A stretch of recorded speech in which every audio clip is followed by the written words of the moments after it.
The Niners didn't really do much at the trade deadline. Is that because they think they're really good? Or is that because they don't think they're really good? And when will we know if they're really good or not? We have the answers for you next on 49ers After Dark.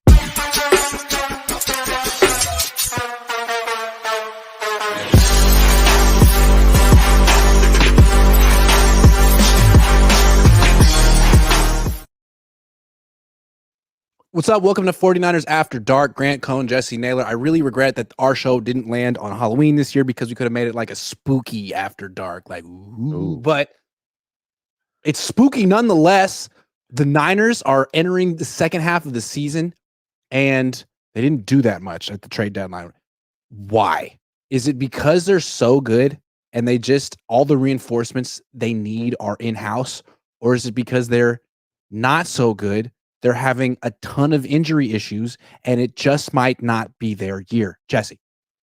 Yeah, I think there's multiple ways you can look at this. You can say, all right, well, maybe the 49ers know they're getting CMC back and Dre Greenlaw, and what trade are you going to make that is better than those two guys? And they would be right. You're not going to make a trade that's bigger than CMC or adding Dre Greenlaw onto this roster, assuming that they're even close to what they were before. But you can also look at it and say, well, maybe they just know the writing's on the wall and there's no point in committing big time money to a future asset. I think what makes this tough, Grant, is we don't know who they were necessarily in on and who they weren't.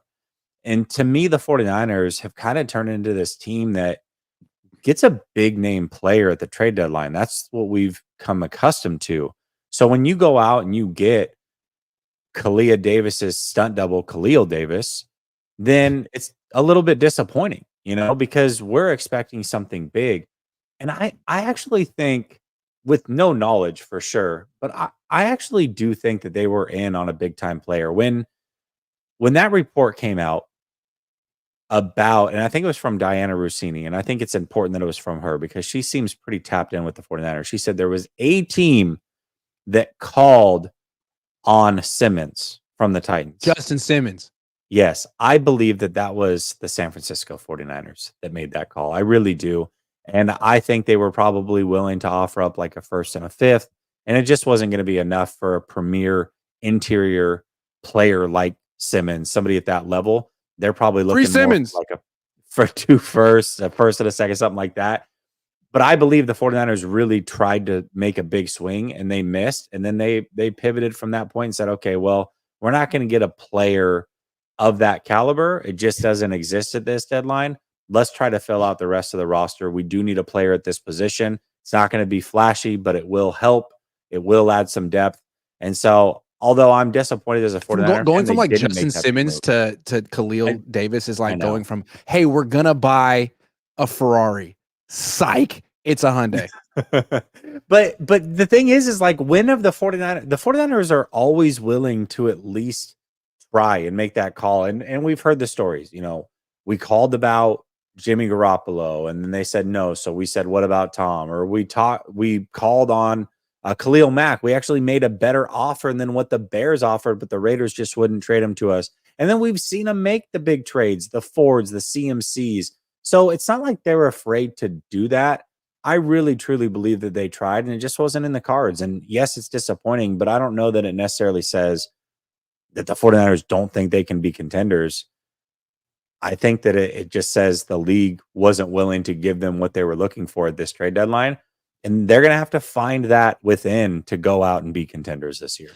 Can we just list the teams that were more aggressive than the 49ers at the trade deadline? Doesn't mean they're better than the Niners. Teams that were more aggressive. Patriots. Chiefs. Steelers. Ravens. Bills. Lions. Cardinals. Bengals. Okay, so that's like 8 teams. I can't count. But those were teams that Commanders, pretty good spot, maybe ahead of the Niners, and made bigger moves. Like the Lions going out and get Zadarius Smith. You can't tell me the Niners couldn't have used Zadarius Smith. I mean, no offense to Leonard Floyd.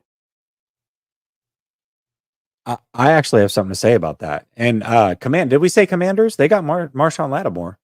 Commanders. Commanders. Okay. I said a couple weeks ago when I said the Patriots. Hutchinson went down with that injury that the fallout for the 49ers is, yes, the obvious. Aiden Hutchinson's not there. That's a big time loss. But the other piece of this is that it's likely that both the 49ers and the Lions now, who lost not only Hutchinson, but they lost Davenport, who they had signed this offseason. They lost both defensive ends, are going to be after the same types of players, Zadarius Smith, Jadeveon Clowney, those types of players. And ultimately, if that was the case, the Lions were going to win out because they were the more desperate team. They will pay more. They need 2 pass rushers, not 1. They need it more than the Niners. And I don't know that the Niners were in on Zadarius Smith. I don't know why they wouldn't be. But the Lions were always going to win that race because they needed him a lot more than the 49ers. And that's something that was pretty clear the moment that Hutchinson went down, that they might step on each other's toes for the same type of players. And the Lions were going to win out on that. When they traded for McCaffrey a couple of years ago, they were reeling. They needed someone to sort of kickstart their season. Mm-hmm. When they traded for Emmanuel Sanders and Chase Young, I mean, they were on a 3-game losing streak with Chase Young, but they had won 5 in a row. Like they had gotten off to really hot starts that year. Yeah. And when they made those 2 particular trades, maybe my memory's deceiving me, but I don't think it is. I feel like John Lynch in particular talked about feeling like the team was in a really good spot and maybe 1 player away. And that Chase Young, Emmanuel Sanders could be that 1 player on a team that was already doing well and well positioned. I don't know that this Niners team is 1 player away. It's for sure not Khalil Davis. And to act like, well, that 1 player could be Christian McCaffrey. Yeah, but you had him last year playing great, and you still made a move. So that's why I feel like this privately, Kyle Shanahan, who's brutally honest with himself about his teams, might look at this one and be like, I mean, our quarterback has 13 touchdowns and 9 turnovers. God knows if Christian McCaffrey is going to play this year or what kind of shape he'll be in. Maybe we don't want to trade a 3rd-round pick for a rental like we did last year. Maybe that's not the move this year. Yeah, I think that's entirely possible. I do. I think it's also possible. A lot of people really push back on you saying that the owners are kind of done with spending money. They want to see the production before they're just willing to open up the pocketbooks. That's also entirely possible. They did. They did spend a lot of money. I'm also curious to know what the conversations are behind the scenes. Like, I remember Kyle Shanahan 2 off seasons ago, maybe it was last off season, but he talked about how he hasn't felt pressure from up above to perform, and that gives him relief, and he's able to just go about his job knowing that he's got a job tomorrow. He doesn't have to worry about it. He can operate the way he wants to operate. Is that still the case? Now, I assume that it is. I mean, the team was just in the Super Bowl last year. I assume that it is. But there are things that have happened to where it seems like this regime is starting to operate without caring about the future as much, without keeping the future in mind. Signing guys like CMC why? Why are you paying him more? He's already on the roster. Like, what's he going to do? Hold out? And then that article that came out today where you would put the transcript in of what Kyle Shanahan said. He talked about how that injury happened this offseason. Well, if that's the case, then you knew before you signed him. Like, that, to me, cemented what we all assumed was that you knew before you gave him that guaranteed money that he was hurt. Incriminates he was himself failing. so much. I'm sorry. Too much. Yeah. And so that, I don't know. I have mixed feelings about that. I mean, you can make an argument either way. I guess I don't want to fully speculate on what's going on behind the scenes, even though I just did, because I don't ultimately know. But I am curious to know what it really is like. Does he still have full autonomy? Does he still feel like he can operate the way that he wants to? Or has the ownership kind of put a kibosh on spending and said, listen, you've got enough. Figure it out. We've already made bad investments this offseason, multiple bad investments in Brandon Ayuk because you just had to keep him, giving CMC guaranteed money. He hasn't even stepped on the field. We're not going to do it anymore. We are worried about our future. We need to save as much money in the future as possible. We're not going to add more to this. You should be good enough to get it done with what you have. So go figure it out. I don't know. Yeah, we're spending our money on Leeds United for the rest of the year. All right. Sorry. Right. Okay. So we're talking Christian McCaffrey. What's the right way to handle him down the stretch? And how do you think the Niners will? Here's what we know. They opened his practice window on Monday. Forget what they say to me. They were saying stuff like, oh, if it was a real game, he'd be out there. They were saying that in training camp. He's doing great. Except, is he in Germany? Yeah, he's in Germany. So I don't listen to the tone, what they say. What I see, Monday, he practices for the first time in 2 months. Wednesday, with a day rest, he practices again, and they list him as limited, which to me means he runs around for 45 minutes, does extended calisthenics, takes some handoffs, catches some passes, no contact, no team drills. That's all we know right now. For all we know, tomorrow, he could be a full participant in practice. But so far, limited. How would you proceed step by step? Well, let's remove the injury from the equation. Let's act as if it doesn't exist. Let's act as if they had a contract dispute and CMC just hasn't been in the building up until this point. Okay.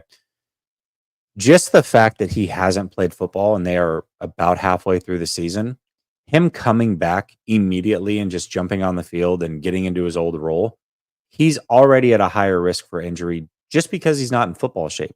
Mm-hmm. Now you add in the fact that, he wasn't doing a lot of work because the only way that he was going to get better was by resting. So I'm sure he's doing some weight training. I'm sure he's doing non-load bearing training in pools and no gravity treadmills and stuff like that. But he's nowhere near football shape. He just can't be. That's impossible. So now you add the injury on top of that, and it's like, okay, we really should be cautious with Christian McCaffrey. Now, maybe that means you don't play him this week. But if you do play him, you have to make sure that you are limiting his touches. I think from now until the playoffs, there should be no game that he gets more than 15 total touches. And I would hope that most of those touches come in the pass game, not running between the tackles, because you can get him free releases. You can avoid the big collisions with the guys up front. They've got Mason and they've got Garindo that have proven to be solid runners. They're not missing yards in the run game. They're not missing yards between the tackles. They're missing CMC in the pass game. They're missing CMC on third downs as a blocker. That's where he separates himself. That's how CMC has put himself in the conversation of being the best running back, arguably, in the NFL when he's healthy, is because of the other things on top of actually running the football that he's super elite at. That's where he separates, and that's what this team is missing. So that's what I would expect for them to do. And you've also got a situation where the schedule lines up. You've got the Bills coming off of a bye. Then you play the Bears. Then you play the LA Rams. 3 games in 11 days. If you don't use him sparingly throughout that 3-game span, he's likely going to hurt himself again.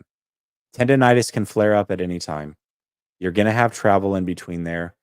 You are going to play a lot of football in an 11-day time span. That's the stretch that I really worry about. So I would hope that he's back before that game to get in a little bit of shape. And I hope that they manage him and use him very sparingly throughout that 3-game span. Because if not, I think that they might have to shut him down. That's a lot of football in 11 days for a guy who hasn't been on the field yet. So something to consider. I really hope they don't use him as like a season savior. 4-4, Bucks are kind of tough. We need a spark. You've practiced for a week. Get out there. Save the season, because if he goes out there too early, not quite ready, gets injured, it could be the Achilles or something else, and he misses next year too. Like you just made another catastrophic mistake. Not only did you bring him back too early and lose him for the rest of this year, but next year possibly too. So it shouldn't be about like when you need him most. It should be like when he's ready, and they should be exercising extreme caution here. Be extremely conservative. So the way I look at it is, I'm comparing it to Ricky Pearsall. Ricky Pearsall got shot in the chest, missed a month, and then got activated off. His practice window was open, and he was ready. He had 3 consecutive days of full participation in practice. They activated him and he played. I would like to see Christian clear those hurdles too. 3 consecutive days, a Monday, a Wednesday, a Thursday, and a Friday, where he's a full participant in practice, taking all the contact that you can in that setting before he's out there. Prove it. Don't just go out there because the Niners are in a hole. I think what makes this tough is that we talked about him not being in football shape, but you also have to find a way to rest him. And the other part of that is practices. So once he has cleared that hurdle, which I do, I like that. I like that you expect him to clear that hurdle before he can get on the field. I think that's very smart. But after that, once he's on the field, you're going to have to mix in a weekly vet rest day for him. You just have to. Agreed. But it's tough because he's trying to get in shape at the same time. So this is why it's really hard to believe that CMC is going to be CMC at any point again this year. There's a lot at play here. There's a lot at play. I think he can be an effective player. I think he can be a good player. But to expect him to come back, and if he can come back, that speaks volumes to how great of a player he is and his work ethic and all those things. I just don't think you should expect it. I think that would be irresponsible of the 49ers.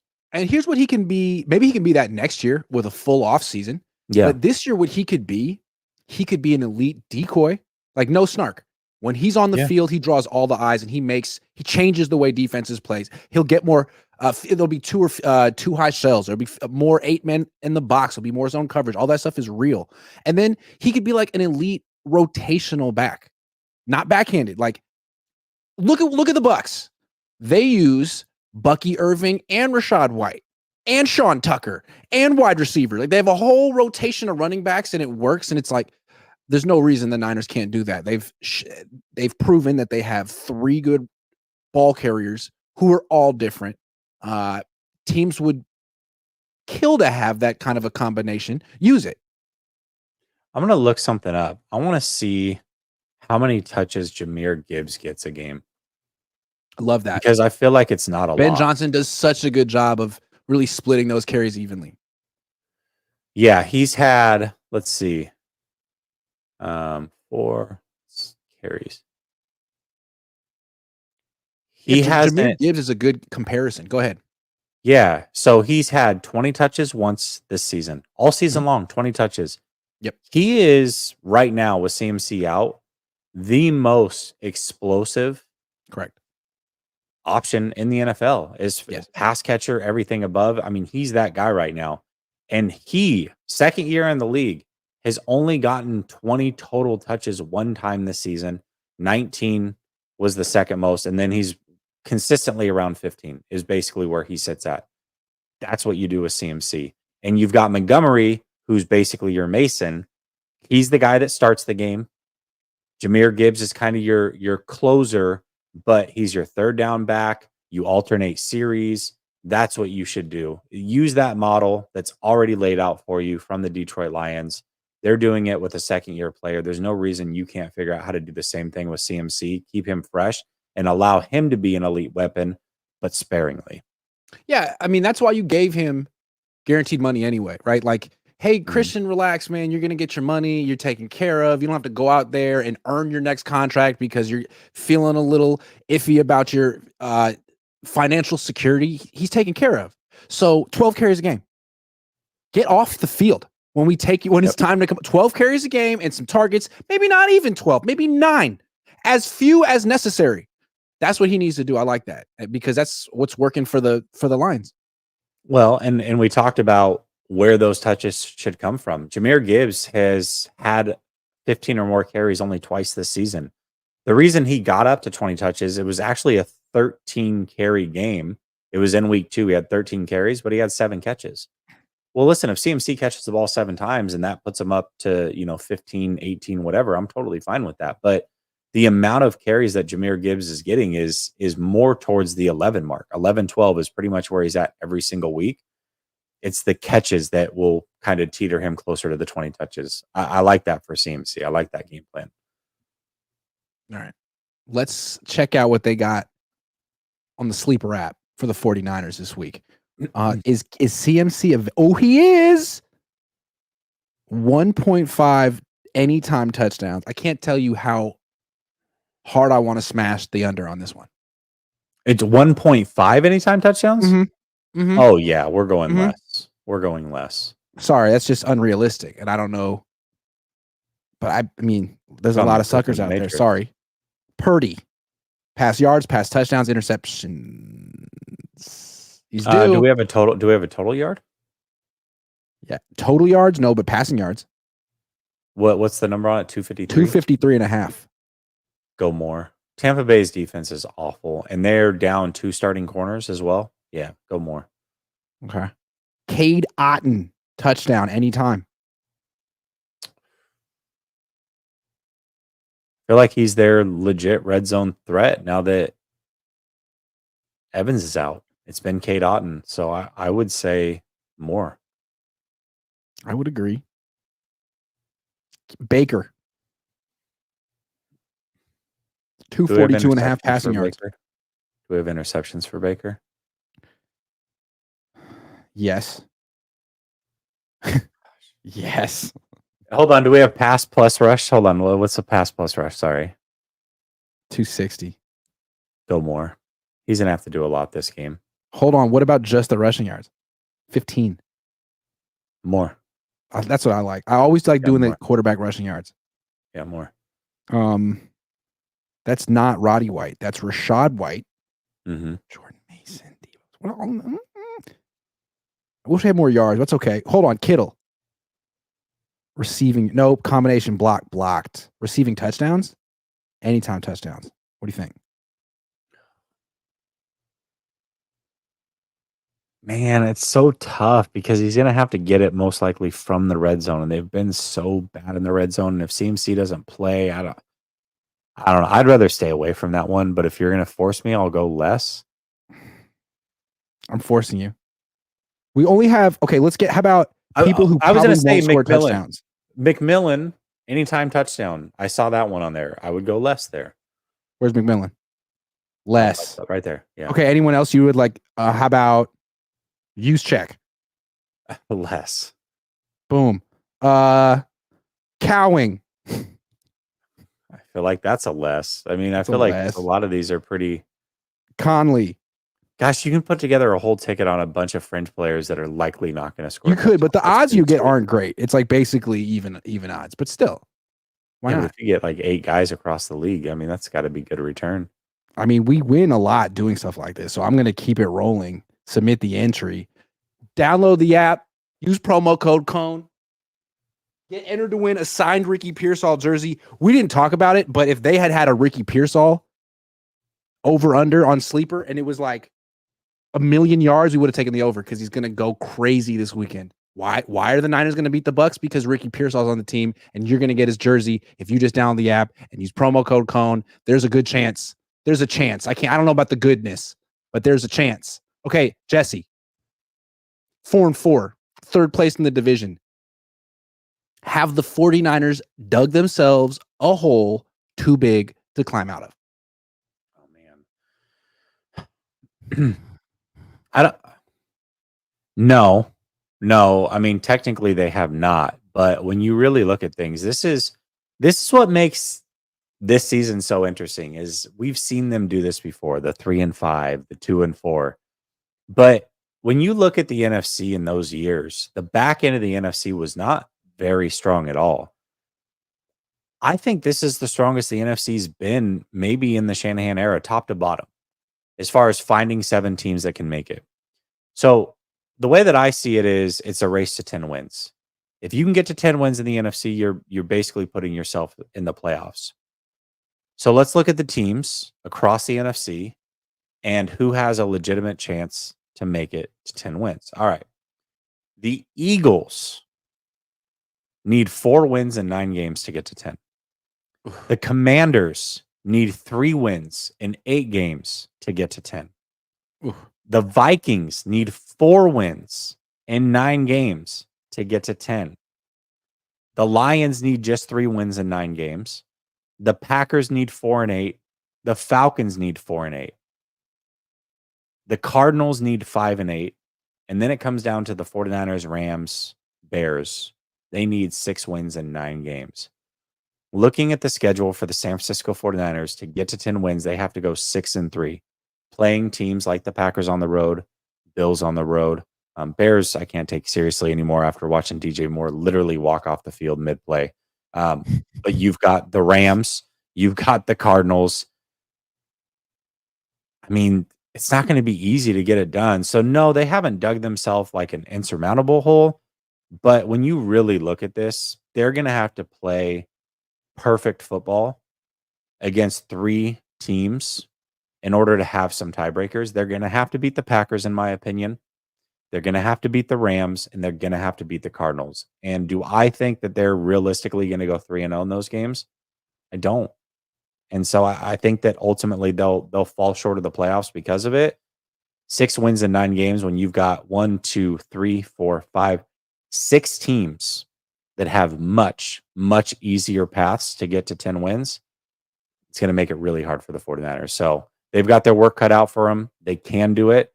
I just don't think it's likely. And that's assuming they win on Sunday. Assuming they win. If they lose on Sunday, it's. I said it's over after the Chiefs game, but when I said it's over, I meant this is not a Super Bowl winning team. Like, that was clear to me. If they lose on Sunday, they are for sure not making the playoffs. Like, it's a lock. That's why I go back to, like, don't use McCaffrey as a season saver. Like, the season kind of is on the line this weekend, and don't just rush him back because losing to the Bucs would be catastrophic. Like, why don't you beat the Bucs without McCaffrey, earn his return, prove that he's not wasting his freaking time by coming back to this team and clearly risking Achilles rupture. I mean, that's not off the table here just because he took a couple of months off. Win the game without him. Prove that you're a worthwhile team. Or risk it. Because you're not just risking this season, you're risking next year too. Yeah, absolutely. No, I like that approach. I mean, get him a week of practice, bring him back for Seattle, assuming you win. If you don't win, maybe consider shutting him down. I don't know. There's no way. Even if they lost that game, there's no way they would do that. It's the 49ers. There's no way. What's wild to me is I saw like a pretty prevalent bye-week take. You know, the Niners beat the Cowboys, and you got 2 weeks to kill, and you're looking for nice things to say. And I saw someone say, like, you know, that it's like the season just started. Everything's right in front of the 49ers. It's like they're 0-0. No, they're like the 9th seed in the NFC. They're in 3rd place in the NFC West. To your point, the NFC is so much better this year. The division isn't, but the conference is way better this year, and the Niners aren't as good as they were in the past. It's a tough road ahead of them. Yeah, it definitely is a tough road. Now, they're definitely not 0-0. That is not the way to look at it at all. That is not. But one thing you can look at is that if they don't make the playoffs, they fully have to take blame. And if they do make the playoffs, now you look at it and you say, okay, well, we had to beat teams like the Packers, the Rams, the Cardinals, you know, another couple games in there against some good teams. You can feel really good about that. You can, because getting into the playoffs and being hot at the right time, that does play in the NFL. We've seen this where teams do get hot. And the assumption is that's going to be the 49ers. Well, maybe it's not. But if they do get in the playoffs, that means that they are that hot team. They really are. They're rolling at the right time. And anything can happen once you're there. So the schedule is laid out with the teams that need to be there for them to somehow dig themselves out of this. Like if the schedule the second half was a bunch of AFC teams and they had lost to a bunch of NFC teams in the first half and didn't have the opportunity to play teams like the Packers and what have you, then it would be much harder. But they do have those teams on the schedule. So the opportunity is right in front of them to take control of this. Dave Barclay says, what up, guys? Why do we chase mediocre guys mostly? I don't know who you chase in your spare time. I don't know what you're talking about. Who's we? Who's we? You're talking about we. I chase top level. Dave Barclay says, told you 100K when you got the 30K, G. Nice job. Thank you, Dave. Appreciate you. Dave Barclay says, like and subscribe to our guys here chat. Fire Lyle. Who's Lyle? Lyle the Crocodile. Do you remember that book when we were kids? I do remember Lyle Crocodile. Dave Barclay says, what kind of hat is that? G looks clean. Blue Rock Springs. It's a public golf course in Vallejo, California, where the players dwell, where the city and the game run parallel. You don't know about that. Oh, I don't. You don't know about that. Why Dave did I know Barclay you says, were is gonna it go worth there? more injury to not make playoffs? Got to risk it. They got to weigh it. That's the tough thing is they have to play these guys if they're healthy. Richard Evangelista says CMC conservative and used as a decoy. Come on. Common or Black Thought? Common. Common. I'm not big into the Roots. I was when I was a kid, but I find Black Thought kind of boring. Common was cool. Keith Murphy, he actually had a good song that came out this year. Check out his Spotify. Keith Murphy says Gibbs more explosive than Saquon. Don't know about that. Gibbs on like a 4-3. Yeah, listen. I mean, we can parse and split hairs. You know, maybe Saquon's the more explosive player, but it's not as like a pass catcher, a dynamic pass catcher. Jahmyr Gibbs is right there with anybody. I listen. What Saquon Barkley is a absolute amazing player. What he did this last week, the backwards jump, that was incredible. But Jahmyr Gibbs is up there.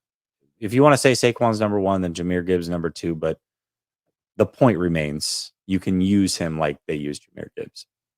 Dave Barclay says CMC needs to backflip over a guy to beat Saquon. Kilo T Dub says Kyle just needs to play CMC the way he coaches with 10-point leads. Hopefully he doesn't forget we have Garendo and Mason if CMC exceeds expectations. I think to Kyle's credit, he is keenly aware of all the noise and criticism and second guessing and Monday morning quarterbacking, and he knows he'll get crushed if he overuses Christian McCaffrey. He knows that.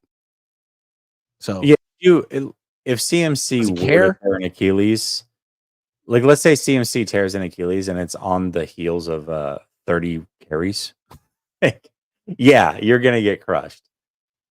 Kilo TW says, where are we ranking the Niners if they go on a run and win, let's say, the next 4 out of 5? I guess we'll see how everybody else. Like, did they lose to the Packers during that 4 out of 5 stretch? Who did they lose to? There's a lot that plays into that. I expected before the Dallas game, I said that they're going to win 3 in a row. They're going to beat Dallas. They're going to beat Tampa, who is banged up. And then they're coming off a bye. And then obviously Seattle, they'll beat Seattle. But that isn't, even then, you can get excited over that. But to me, that was just 3 games that you should have won. Shady Luke, resident Eagles fan, says Fangio was talking about the development of Navarro Bowman in the Eagles presser. If you don't remember, when Harbaugh took over the team in 2011, Bowman was in his 2nd season. He didn't play much as a rookie. He sat behind Takeo Spikes. One of the first thing that Harbaugh and Fangio did was get rid of Takeo Spikes and start Bowman. And it seemed like a risky move at the time because no one knew who Bowman was. And all of a sudden it's like, oh, he's an all-pro. Good move. Well, I wonder what the context was. I wonder if it was it in reference, Shady Luke, to Nakobe Dean and his development? I'm curious. Yeah, I'd like to know. Okay, let me ask you this. When exactly will we know how good this team is? Will it be Sunday? No. I think going back to 2 super chats ago, this is the perfect question after that. Way to tee us up, because the 49ers winning this game and winning next week we're not going to learn a lot if they win those games. If they lose one of those games, we know everything we need to know. Like we'll know that this team's just not a good team and it's over. And we'll be happy that they didn't make a big time trade, because what's the point? But assuming they win these games, and I think they will, they're on a 3-game win streak, which is great. But really, to me, it's the 2 games after that. Once they get through the Buffalo Bills game, that's when we're going to know what this team really is. If they can beat both Green Bay and Buffalo, we're going to feel really, really good about this team. The conversations we're having about this team today are going to be completely different in 4 weeks from now. Deservedly so. They will have earned that. But if they lose one of those games, we're still going to be saying, okay, well, they have beaten now one good team, and they lost to another good team. Do we trust that this team can win against good teams down the stretch? And can they have a back-to-back quality wins? The question still remains. So I think after that Bills game, we're going to have a much clearer picture of what this 49ers team is whether are they still middling? Are they now, have they turned the corner? Or did they go 0-2 in that stretch and they're just awful? Like we'll know. We'll know. So that's, to me, Green Bay, Buffalo after that. That's what's tough about the spot they're in right now. Like they could beat the Bucks this week and it wouldn't mean that they're back, quote unquote. But if they lose to the Bucks, it's terrible. Yeah. It might mean they're done. So we could learn how bad they are in the next couple of weeks. But if they beat the Bucks and beat the Seahawks and are 6-4, still doesn't say that much. And what's rough about the Buffalo game is that to me feels like a scheduled loss. I don't expect them to win that game because the week before they got to go to Green Bay. And in the past, there was a reason that they would stay on the East Coast between back-to-back road games. It's because if you don't, it's really freaking hard to win the second one. Problem is, when you stay back east and you get on East Coast time, when you come back, you almost always lose the first game back. So the Niners, you got to pick one. It's a tough one. Doesn't seem like they're going to stay out east between Green Bay and Buffalo. I don't even know how much we're going to. If they beat Buffalo under those circumstances, yeah, well, they're real. That's a team that can win the Super Bowl. But good luck. Buffalo's going to be coming off a bye as well. It's going to be easy. Feet of snow as well, possibly. Yeah, I think also though playing two quarterbacks back to back and maybe inclement weather that are mobile is going to give us a good look into what this defense is as well. I think that we can glean a lot from those two games, and we will. I think we're going to have a much clearer picture. Right now, we truly don't know. We know that they're getting healthier. We know the schedule early on is favorable. We just don't know which direction it's going to go. We're going to know a lot more after Buffalo, in my opinion. Is it going to rain in Tampa this weekend? It's not supposed to. It's about a 10% chance. Okay. Is it one of those things where it just starts raining randomly sometimes? Yes. Okay. So there is a lot of potential in the back half of the season for weather games. And in those games, young Brock has a lot to prove. I mean, ball slips out of his hands if it's humid. So Tampa potentially, Green Bay, Buffalo. The hard part about the weather this weekend is the forecast is low chance of rain, but there is a hurricane that's in the Gulf. It's not supposed to head our direction at all, but that can put crazy weather at any time our direction. So there's a hurricane in the Gulf, and I'm coming to Tampa on Friday. You didn't tell me. It's not going to be anywhere near Tampa. It's not going to hit even in Florida, but it will be out in the Gulf at that time. You can't guarantee that. I'm terrified. I can guarantee that. It's going to be fine. You're going to be okay, man. Dude, last time I went to, not the last time, the first time I went to Miami, COVID broke out. Oh, gosh. And Kobe died. Same day. Traumatized. That's crazy. Yeah. I was flying to Miami for the Super Bowl, that first one. And like on the plane, I'd paid for the Wi-Fi. Mm-hmm. And so I got the update on Twitter. Kobe's dead. And then you start like popping your head up to see like who else paid for Wi-Fi. Like you're like, all these strangers. Did you see? Did you see? And then like I changed planes in I think Charlotte. And then I've never seen anything like it. Like everyone in the airport being like, oh my God. Like people commiserating together. Complete strangers. It was like Kennedy, man. Anyway, although I was not alive for Kennedy. I'm only 30s. When Kobe passed, man, that's it's great. Like people our age that have been around for a while, you're a little bit younger than me, but you still know where you're at during 9/11, right? Like that's a moment when Kobe passed. I think that's another moment where you're going to always remember like what you were doing and where you were at. That was crazy. I don't think people remember like there was COVID and people were like, oh, this is kind of scary and ominous, but it'll be fine. Kobe died. And then like at the Super Bowl, like every question was about Kobe. And there was like that little, hey, have you heard about this COVID thing? And people were like, Yeah, it doesn't sound so great. I don't know. I'll just wash my hands though. And that's neither here nor there. But that was 5 years ago. It was a crazy time, man. That was a crazy That time. was a crazy time. Dave Barkley says, when will we know if we're good? When Lyle leaves. Oh my gosh, dude. Shady Luke says he was talking about players can develop on special teams and being on the sideline. Bowman did do that as a rookie. Interesting. We'll know how good this team is when they play Detroit. Detroit's good, man. Detroit's good. I mean, watching them this last week, I've got Sunday tickets, so I watch way too much football. I quad box, and I've got multiple games going on at a time. Watching Jared Goff and inclement weather, I get it. The great team around him. This is not me saying Jared Goff's elite by any stretch of the imagination. But man, you got to give him some credit for him to complete as many passes as he did in that weather. First game outdoors for the Lions. And you're like, okay, well, now it's going to be, and it was pouring down rain the whole game up until the very, very end. And the game was already over at that point. So the whole time it's pouring down rain up to 45-mile-per-hour wind gusts. They went for it on a fourth down, and he threw an absolute dime to Amon-Ra St. Brown in the corner of the end zone. He was damn near perfect. You look at the statistics, it's like, oh, he had like 145 passing yards or whatever. No. You watch that game and you understand what weather did to that game and could have done. And for him to come out and play that well in his first game outside the dome this year, the Lions are going to be tough. And not only that, they were already without Hutchinson.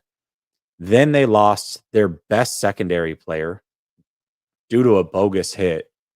And they didn't miss a beat, man. They just went into Green Bay, dominated that game from pillar to post. Detroit is a really, really good football team. They're going to be tough. It's interesting how little credit Jared Goff is getting this season. Like, I know he's not elite, but he has completed more than 70% of his throws in 6 consecutive games, and he has not thrown a pick in the last 5 games. Like, he's on a run right now that any quarterback would be proud of. Tom Brady would be proud of a run like this. Patrick Mahomes would be proud of a run like this. And it's only Goff who's doing it right now. And just because he's got a weird looking face and he doesn't really move that well, I feel like people got to give him some credit. Sorry about your face, Jared. It's not. It's a nice face. He's got Eli face. He does. Tom Brady. It's interesting because Tom called that game. And remember when Tom called the Chief game and the way that he threw in little subtleties about Brock being okay and average. That was an average throw and all. Man, the way he talked about Jared Goff, he's like, you don't understand what he's doing in this weather right now. Like, this weather would ruin most players' games. And the fact that he is coming out here and dealing in this weather, he's like, this is super impressive stuff that we're watching. This is high level. He gave so much credit to Jared Goff that game. And I mean, how can you not take seriously what Tom Brady says? But even without his commentary, it was very, very impressive. He made 3 or 4 throws in heavy rain and wind that were, very, very impressive. Yeah, and you start looking at like, okay, he's on a good team, but how many quarterbacks in the NFL could really operate the Lions offense with the level of efficiency that Goff has been able to operate it with in the last 5-6 games? I don't know. There might be able to count them on one hand. Then you look at Brock. Like, yeah, you don't have Christian McCaffrey this year, and Ayuk's been out, but I still think there's a lot of quarterbacks who could have like a 93 quarterback rating on this team and like a 4-4 record. Sorry to go there. We went 44 minutes without going there. I had to do it. Yeah, I think this year, but I think then also, to be fair, you look at what the 49ers did last year. Don't be We've fair. seen we've seen them win with Jimmy Garoppolo, but the efficiency and what they were doing last year, I don't know that there's a lot of quarterbacks that could have come in and done what Brock did in this system last year. Again, same situation where it's like you got a lot of talent around you. But that, again, that's not the argument that doesn't mean that Jared Goff's elite or Brock Purdy's elite. It just means for that moment in time in that system, they are the perfect operator of it. And that's what you saw with Brock last year. Maybe he can get there again. And that's what makes him worth paying to them. But that's what Jared Goff is in this system. I mean, you can say there are better quarterbacks, 100%. You can insert a Josh Allen, a Patrick Mahomes, and they would do great things. But the level of efficiency that he's playing at right now, he's gone like 4 straight games above. I don't even know. I got to imagine it's near 80% completion. I mean, it's incredible what he's doing right now. Like, you could argue that maybe Purdy's a better fit for the Niners because I think with Goff, you really need to give him a top level offensive line. You do, yes. You do. And so the Lions have that and the Niners don't. So maybe on the Niners, you need a scrambler like Brock Purdy who can get away from pressure. On the Lions, I don't think you really need that. The pocket's there. You're in a freaking dome. Make throws. Make them all over the field and hit the guys in stride. And who's doing that better than Goff right now? Yeah, you need an arm too. I mean, he's got a better arm than Brock does, and that arm plays with. He's more accurate than Goff too. You mean Goff's more accurate than Purdy? That's exactly what I meant. But Goff is also more accurate than Goff. You didn't think about that. I know. I didn't think about that. That's levels above. That's levels above. What is it? The stat is 30 straight passes he's completed to Amon-Ra St. Brown. Last 30 times he's thrown to Amon-Ra St. Brown, it's been a completion. Who does stuff like that? It's Drew Brees never did stuff like that. This is an incredible run that Jared Goff is on right now. And people are like, yeah, but he's trash. Well, no. And he's not mid. But we're not here to talk about Detroit. We could, though. It's a good team. We could. We could turn it into a Detroit Lions podcast. Hold on. Dave Barclay, we got you. Shady Luke says, didn't realize you guys play Green Bay, Lions, and Buffalo. So we do. You said 6-3, right? If those are the losses, and those very well could be the losses, then they got to run the table with Tampa, Seattle, Chicago, Miami, the Rams, and the Cardinals. That's not easy. You already lost to 2 of those teams. Yeah. Yeah, I agree. It's not going to be easy. J. Figs Ramon says, we will know how good they are when there is consistent red zone touchdowns and no turnovers. Yeah, but if that comes against Tampa, which is a bottom 4 defense in the league, are you really going to feel good about that? Like, it's funny because the 49ers played really well against Dallas, right? And Brock Purdy in particular played really well. But then when you go back and you look at what Goff did against Dallas and the Detroit Lions did offensively, and then you go look at what the Atlanta Falcons, in particular, Kirk Cousins. So we're talking about 2 guys that are probably same. If you're doing tiers, and I know you did during the bye week, I put them in the same tier. You put them in the same tier. Those guys both put up just as good, if not better, numbers against the Dallas Cowboys. So the Dallas Cowboys just aren't a good team. Like, so if you do that and you're efficient and look great in the red zone against the Bucs, is that really going to tell you what you need to know? The Chiefs just put up 30 points for the first time in, it feels like, forever, in like 20 games or something like that against the Bucs defense. The Bucs defense is not, they're just not good. I feel like Goff is in a tier above Cousins. Maybe I'm wrong. Right now, maybe. Right now, maybe. But I think if there's a tier between good and elite, I would put Goff in that tier. I don't know. Yeah, maybe I'm wrong. But see, here's the thing about Cousins too. He's now done this on 3 teams, and he's doing this coming out. What he's doing right now is on a whole new team with a whole new offense coming off of a major injury at 36. Kirk Cousins also doesn't get enough credit. I'm sorry. You're right.